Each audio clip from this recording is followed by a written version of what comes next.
ఈ కోరహ కుమారులు అంటూ ఉన్నాడు, దేవుడు మనకు ఆశ్రయమును దుర్గమునై ఉన్నాడు.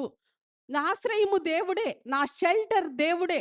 ఆయన నివాసములో నేనున్నా, ఆయనలో నేను భద్రంగా ఉన్నా.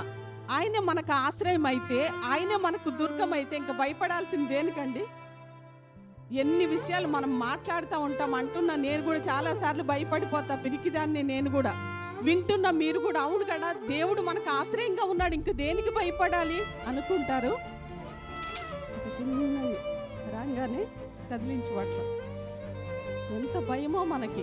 అందుకనేనేమో దేవుడు మనం ఇలా భయపడతామని తెలిసే 365 66 సార్లు, అంటే డేకి ఒకసారి దేవుడు చెప్తున్నాడు భయపడొద్దు.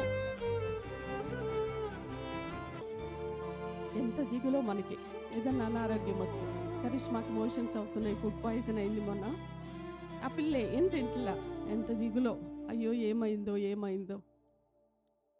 పరిస్థితి వచ్చినప్పుడు ఏదైనా మన విశ్వాసం బయటపడుతుంది. మన విశ్వాసమే బాగా తెలుసు, బలమైన విశ్వాసం ఉంది తెలుసు, ప్రార్థనా పరులమే మనకు తెలుసు. ఒక గట్టి కష్టం వచ్చి మన మీద పడ్డప్పుడు మనకు అర్థమవుతుంది ఎంత విశ్వాసం ఉందో మనకి, ఎంత దేవుణ్ణి ఆశ్రయంగా మనం చేసుకుంటున్నామో. అప్పుడు పరిస్థితులు వచ్చినప్పుడే కదండి.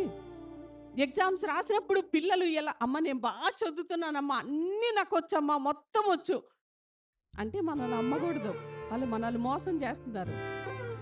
ఎగ్జామ్ అయిపోయాక 10/10 వస్తే నువ్వు చెప్పింది కరెక్టేనా, 10 నువ్వు ఖచ్చితంగా బాగా చదివావురా అంటామే. మనకు కూడా పరీక్షలు రావాలి. పరీక్షలు వచ్చినప్పుడే తెలుస్తుంది దేవుణ్ణి ఎంత ఆశ్రయంగా చేసుకున్నాం. బలహీనతలో ఉన్నప్పుడు, లేవలేని పరిస్థితిలో ఉన్నప్పుడు, నా పరిస్థితి ఇంక అయిపోతుంది అన్నప్పుడు, ఆపత్కాలంలో ఆయన నమ్ముకొనదగిన సహాయకుడు. ఏ కాలం అంట? సెకండ్ వెళ్దాం అనుకున్నా వెళ్ళిపోతుందా? దేవుణ్ణి ఎంతగా మనం ఆశ్రయం చేసుకున్నాం. నిజంగా మన షెల్టర్ దేవుడేనా? మన షెల్టర్ దేవుడైతే ఎన్ని వాటికి మనం భయపడుతున్నామండి. థియేటర్లోకి వెళ్ళాలంటే నాకు చాలా భయం. అప్పటిదాకా బాగుంటా, ఆ థియేటర్, ఆపరేషన్ థియేటర్ని కనబడంగానే ఒక తెలియని భయం వచ్చేస్తుంది లోపల. మొన్న ఈ మధ్య కూడా ఒక చిన్న క్లీనింగ్ కోసం వెళ్ళాల్సి వచ్చింది. అసలు అక్కడికి వెళ్ళాలంటే ఒక విధంగా గుండె దడ స్టార్ట్ అయిపోయింది. నాకు ఆ దడ ఆగదు, ఇంకా భయం.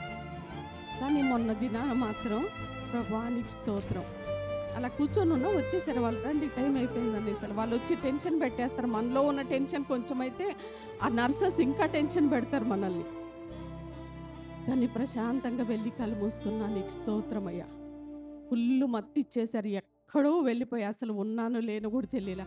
కానీ నా ఆత్మ యేసయ్యా యేసయ్యా, అది నేను సెన్స్ చేయగలిగా. హల్లెలూయా. దేవునిలో మనం ఆనుకున్నప్పుడు, ఆయన్నే ఆశ్రయంగా చేసుకున్నప్పుడు, దేవా నువ్వు నాతో ఉన్నావన్న నిశ్చయిత, అన్న విశ్వాసము మనకు ఉన్నప్పుడు భయపడలేమండి మనం. ఆపత్కాలములో ఆయన నమ్ముకొనదగిన సహాయకుడు. ఏ కాలం అంటే చెప్పండి, ఇంకా గట్టిగా చెప్పండి.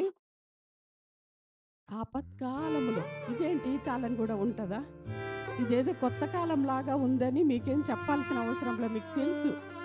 ప్రతి మనిషి జీవితంలో ఏదో ఒక వయసులో, ఏదో ఒక సమయాన, ఏదో చివర్లోనో, మధ్యలోనో, ఎండింగ్లోనో ఖచ్చితంగా ఆ కాలం మనము దాటాల్సిందే, ఖచ్చితంగా దాటాల్సిందే.